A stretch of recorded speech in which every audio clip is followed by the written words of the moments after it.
Modiji, Donald Trump, Michael ஜாக்சன்லாம் இப்போ ஒரு விஷயத்துல சிக்கிட்டு இருக்காங்க. அதை டீட்டெயிலா சொல்ற இந்த வீடியோல மறக்காம ஃபாலோ பண்ணிக்கோங்க. ஃபர்ஸ்ட் யூஎஸ்ல ஒரு பவர்ஃபுல்லான மேன் இருக்காரு. அவர் பேர் தான் ஜெஃப்ரி எப்ஸ்டீன். இவர் என்ன பண்றாருன்னா பெரிய தொழிலதிபரா இருக்காரு. ஒரு இல்லீகலான வேலை பாக்குறாரு. அதுதான் செக்ஷுவல் போர்ட்ரேட் ட்ராப்ஸ். இன்னைக்கு ஜெயிலுக்கும் நிறைய வாட்டி போயிட்டு வந்திருக்காரு.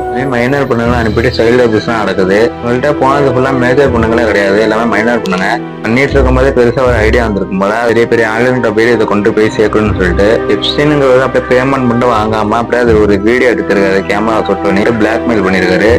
பணம் நிறைய வாங்கிட்டே இருந்திருக்காரு. அப்படியே வாங்கியே ஒரு பெரிய மாலையே கட்டிட்டாரு. எப்ஸ்டீன் பேர்ல தனி ஐலாண்டா உருவாக்கிட்டாரு.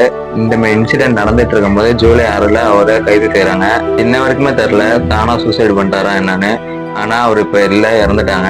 எப்ஸ்டீன் ஃபைல்ஸ்ல எக்கச்சக்கமான வீடியோ, போட்டோஸ் அண்ட் டாக்குமெண்ட் எல்லாமே வெளியிட்டிருக்காங்க. அது பப்ளிக்காக வெளியிட்டிருக்காங்க. அதாவது யூஎஸ் கவர்மெண்ட் வந்து கூகுள்ல நீங்க போயிட்டு எப்ஸ்டீன் ஃபைல்ஸ்ன்னு போட்டா வந்துடும். மோடிஜி, மைக்கேல் ஜாக்சன், அது டொனால்ட் ட்ரம்ப், இவங்க பேர்லாம் இப்ப அடிபட்டு வருது. போட்டோ